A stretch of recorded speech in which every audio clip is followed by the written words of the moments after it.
Gotta look good for this one. This is Big J journalism. After years of rumors, it's finally official. ESPN has purchased the NFL Network and Redzone. I mean, damn it! It never, ever goes our way. First reported by Andrew Marchand of The Athletic. Here's the tweet. ESPN and the NFL have agreed to a blockbuster billion-dollar deal that will result in the top media properties like Redzone moving to the network, The Athletic has learned. An official announcement is expected next week. Here's some more details from the article. The monumental discussions that were on and off again for years have resulted in what is said to be a complicated agreement, according to sources briefed on it. ESPN is expected to have access to Redzone, NFL Network, 7 more regular season games, the NFL's fantasy football business, potential to integrate special features, including betting, and potentially more assets. The agreement coincides with ESPN's forthcoming direct-to-consumer service, their streaming app, that will formally launch in the next few weeks. The service, which will cost $29.99 per month, will allow subscribers to bypass cable or satellite providers to watch all ESPN programming, including live games, through ESPN's app. Viewers who already have access to ESPN through cable, satellite, or bundled streaming TV services will be able to watch ESPN through the new app, as well as watching all its networks traditionally through its channels. A big thing people seem to not understand about this deal is why it's happening. It's happening because, like the article says, ESPN is launching its own direct-to-consumer, they're launching their own streaming service, this year, in September, before the NFL season. Because all of this is a little confusing, let me break it down. So as far as we understand it, in September, ESPN will have ESPN, the TV channel, ESPN, the mobile app, ESPN Plus is apparently still sticking around for some reason, and now ESPN, the direct-to-consumer streaming service, which will be $30 a month. So ESPN and Disney are buying the NFL Network and Redzone because they need content for their app, because nobody's paying $30 a month just to watch First Take. At least, I hope not.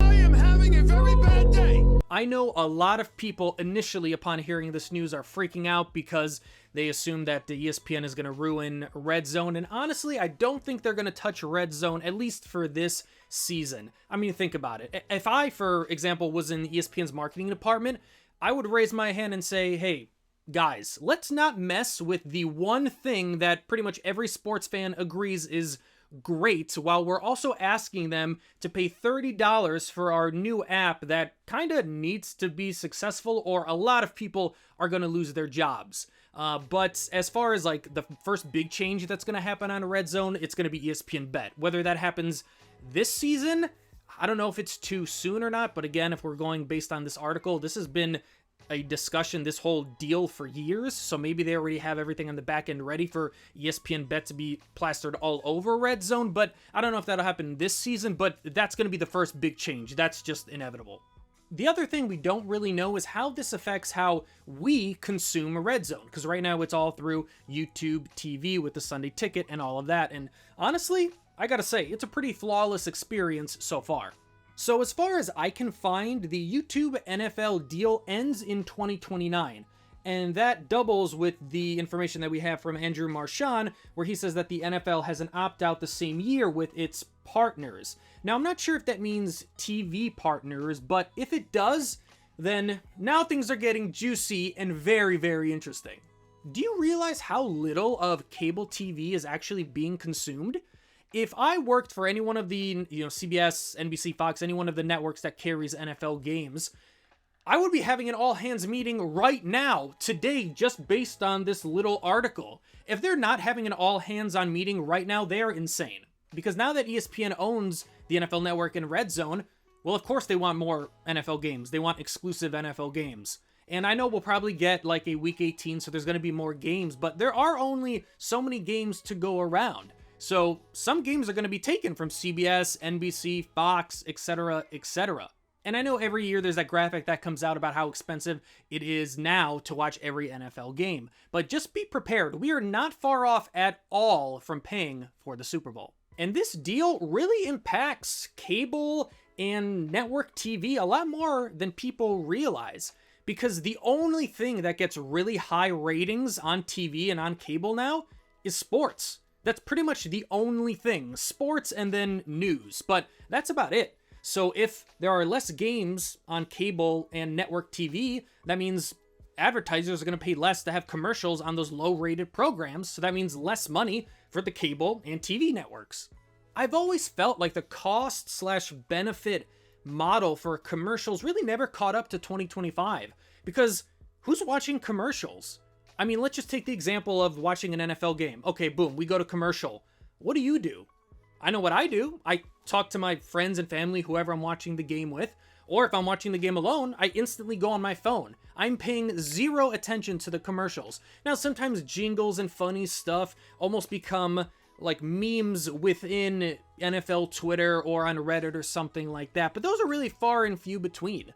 I mean, take a commercial on the 1 p.m. Sports Center. What do you think that commercial is worth? I guarantee you whatever the advertisers are charging for it or ESPN is charging for it is not worth it. A big negative I see with this deal is, why would ESPN ever say anything negative about the NFL again? Like, what's the benefit there? To be real journalists? Why? They're business partners. If I'm partnered with you on business, why would I ever say anything negative about you when that now literally affects my income? I mean, we can already see that with the NFLPA scandal that's happening right now. That's a pretty massive story. And unless I've missed it, ESPN really hasn't been covering that at all. Imagine if this scandal happened in October. ESPN probably wouldn't say a word about it. Now, I don't want to be all negative. A positive I see that can come out of this is the NFL Network. In my opinion, I think the NFL Network has been a misused platform for years. The NFL is one of the most popular forms of entertainment on the planet. And their official network, it should be for the die-hard, hardcore NFL fans, for the sickos, the people who cannot get enough of football. But when you turn on the NFL Network, most of the time it's just a replay of a game.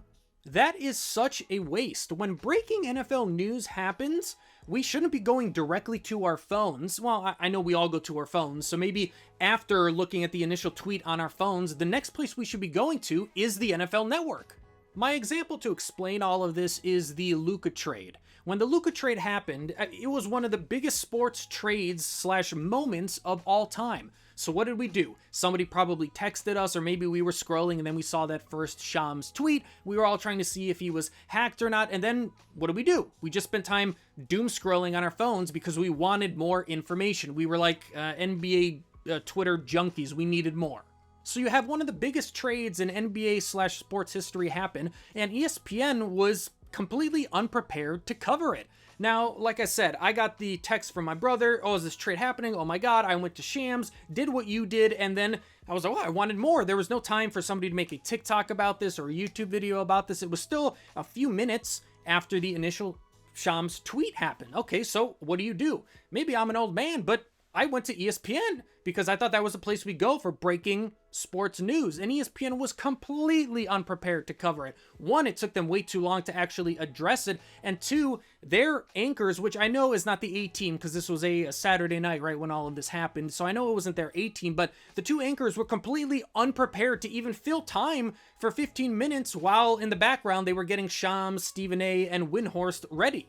For some reason, SportsCenter really hasn't changed that much from the 90s. They still try to be this serious, legacy bastion of sports news, but I mean, it's sports. It's really not that serious. You can have a little fun here and there. And I honestly don't really blame the anchors too much, because the one thing that has changed from the 90s to now is someone is clearly directing these SportsCenter anchors to be the most boring and bland version of themselves, and I have no idea why. And this, I know a lot of people complain about ESPN for their personalities having too much personality and almost being,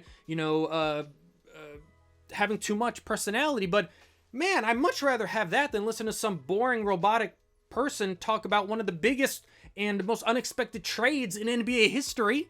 And bringing this back to the NFL Network, the NFL Network should be the place you go after, doom scrolling on your phone, because we're all addicted to our phones. That should be the next place you go for everything NFL. When a star player requests a trade, boom, I'm going to the NFL Network. When a, mid-tier player requests a trade or something happens, maybe it's a trade happens, but it's not, 2-star players, it's like a kind of middle of the road, two middle of the road teams make a trade or whatever. Maybe the casual NFL fan doesn't really care about it, but I'm not the casual NFL fan. The NFL Network should not just be for the casual NFL fan. It should be when something like that happens, like a mid-tier trade happens, bam, it should be breaking news. We should be covering it for 15 to 30 minutes. How does it affect Team A? How does it affect Team B? What are the salary cap implications? Are there draft picks? How does this affect the playoffs? How does this affect next week's game? How does this affect, everything? It should be, the NFL Network, again, should be the place for the diehard sicko NFL fans.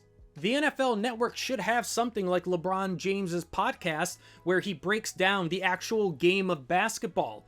Nobody on ESPN or the NFL Network really does that. I mean, maybe the NFL Live does that. I take that back. I give the NFL Live crew a lot of credit. They actually break down the game of football. And you can look at the numbers on the LeBron James podcast. Like, people want that. I want that. I'm a Chicago Bears fan. I will listen to an hour of an offensive lineman and breaking down how bad the Bears offensive line was last season and how good they should be projected to be this season. Again, because I'm a die-hard Chicago Bears fan, so content like that is going to appeal to me.